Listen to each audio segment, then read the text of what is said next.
When was the last time you had the opportunity to dramatically change something in your life? Think back. Was it receiving a dream job offer? The death of a loved one? Meeting someone new? All of these examples are catalysts for change. Each creates the opportunity for a new paradigm within one's own life. Whether positive or negative, the catalyst opens the door for change and choice. Paradigm shifts are equal parts crisis and opportunity. I'm an anthropologist, entrepreneur, and author. I use ethnography, which is a fancy word for storytelling, to document the paradigm shifts that will echo through history so those that come after us won't have to ask why we made these choices or what it was like.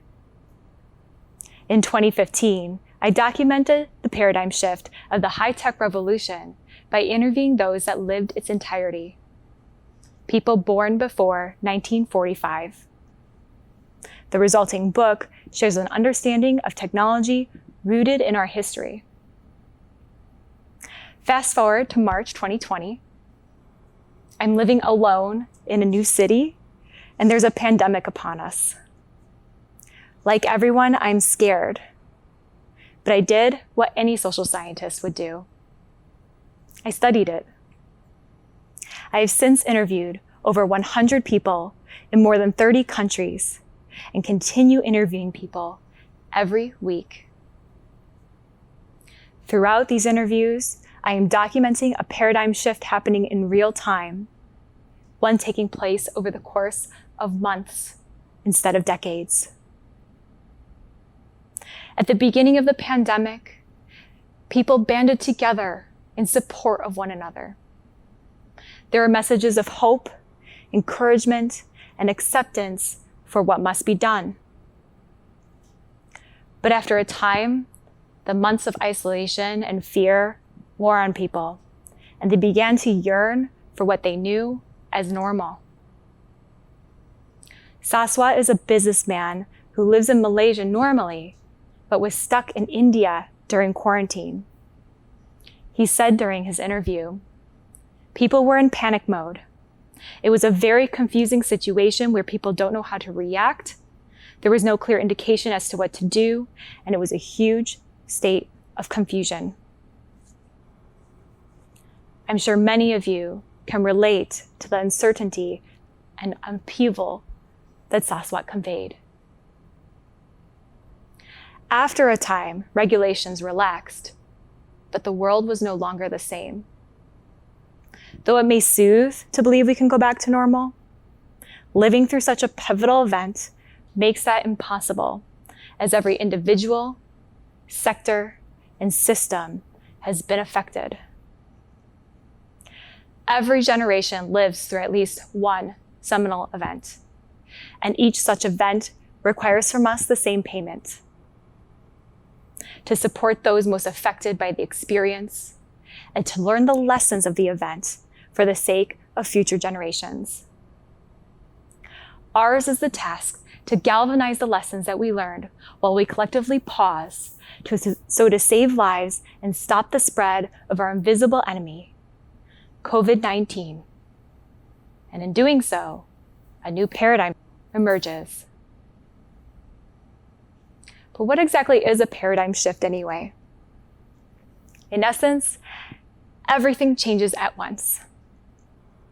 To put it visually, the normal that we thought was set in stone now dissolves to sand, which is subject to the winds and tides. Everything is affected in the upheaval, whether it be personal or global. During normal or stable circumstances, our minds navigate the infinite and beautiful world we live in marvelously by using filters like the reticular formation. These filters help us to build habits so we can navigate our world without overwhelm. For example, how many of you have ever arrived at work without remembering the drive-in? Driver's ed teachers like to cite this phenomenon as a precursor to accidents, But what is really happening is these filters in our brains have filtered out what is simply a mindless habit. Red means stop, green means go, yellow means go a little faster. And so every day we arrive safely at work without recording to memory the detail of the drive. Our minds help us navigate this world without overwhelm. Until COVID-19, when overnight, everything changed. It's no wonder that the people in my interviews are conveying a sense of overwhelm, for not only has everything changed, everything keeps changing day by day, and we are unable to form habits. It's like living on sand. But the beauty of sand is that one can take what used to be solid rock, now dissolved to tiny grains, and build a sandcastle. Paradigm shifts are equal parts crisis and opportunity. Throughout my research, I've seen a trend. Despite the fear and anxiety of the experience, there is a call to hope, to learn the lessons of the event. Natalia is a Chinese consultant, and she said in her interview, no matter what is happening outside, you can find peace inside. These crises are scary, but there is always opportunity. Our opportunity lies within such lessons. For example, let's take the lesson of relationships and how critical they are to the well-being of the human psyche. Technology can only provide a paper doll of the real thing, as Lori of the Sault Ste. Marie tribes of Chippewa Indians said during her interview. She said, I'm sorry if I get a little emotional, but the isolation really hit me hard today. My mortality is an issue, but the isolation is devastating. Sissy is an event planner who lives in Greece. She too has seen her own relationships change due to the pandemic. She said, if so-called friends are not close to you in this difficult moment, I realized that I don't need these people in my life. New people came into my life because of online seminars. We started our friendship only online, and then, when regulations relaxed, we met each other. People can make a relationship even if the beginning is from a distance. Paradigm shifts are equal parts crisis and opportunity.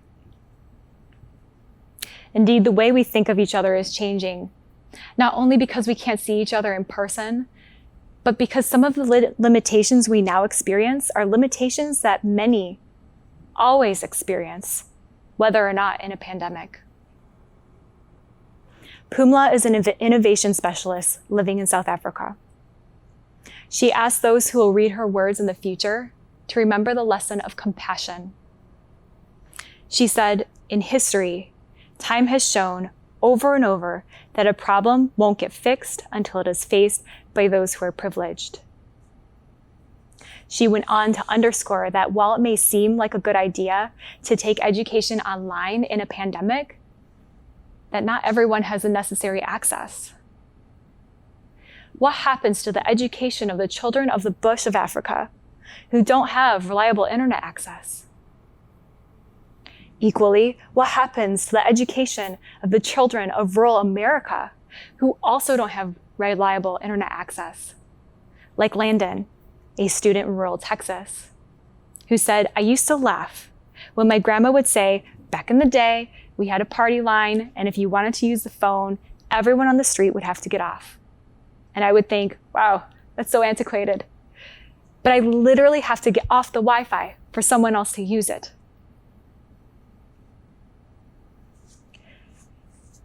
Michael is a large format printer who lives in England. He suffers from cystic fibrosis, a condition that affects his mortality as well as his lungs. What he said during his interview made my breath catch in my throat. He said, when the person in authority says there will be deaths, there will be losses, it's me, Michael.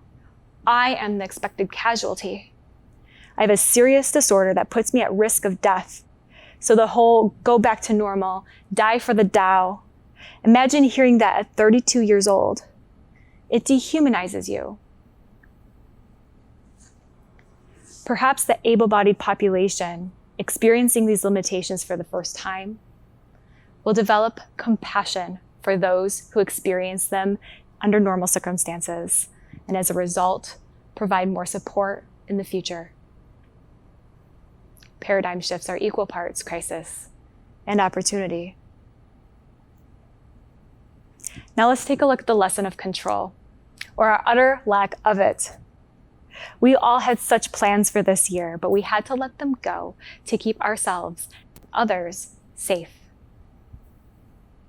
Gregory is a publisher and author who lives in Armenia. He illustrated this lesson of control during his interview. He said people are having to transition out of traditional roles in person and in an office to doing things online. I can imagine this is putting a lot of people in a panic, grow or die state of mind. Nothing is really guaranteed. So the things you normally take for granted, you now will take preparations to account for. When I interviewed Bryn of Indiana, she was preparing for the death of her great-grandmother and was concerned about the limitations and lack of control due to the shelter-in-place order. My family is preparing for the death of my great-grandmother, and it's hard to navigate how to suggest a funeral would be needlessly unsafe for the entire family without coming across as disrespecting her life. 3 weeks later, Bryn followed up with me to say her great-grandmother had indeed passed away. She said, "We're all on the same page, that she'll be buried without a funeral, and we'll do a celebration of life later when it is safe." Though it is awful to be out of control of being able to honor a loved one's life, the extra time that Bryn and her family received meant they were able to prepare something even more meaningful.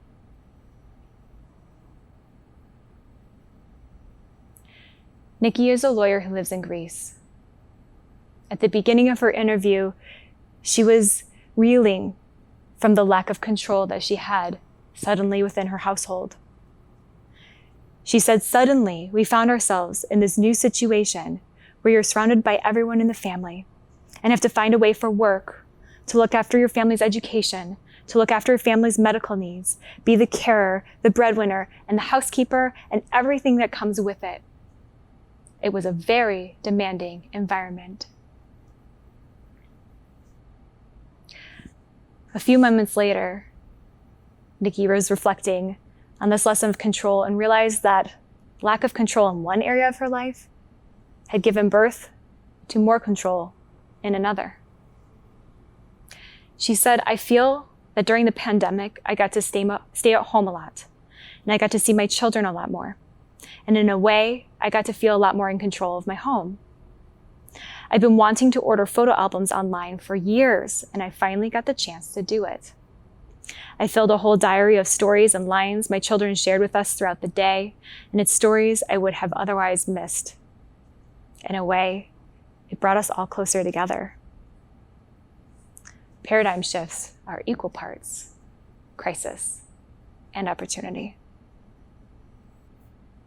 As for myself, hearing from people around the world as their normal set in stone suddenly dissolved to sand, like my own, made me feel a little less alone during quarantine.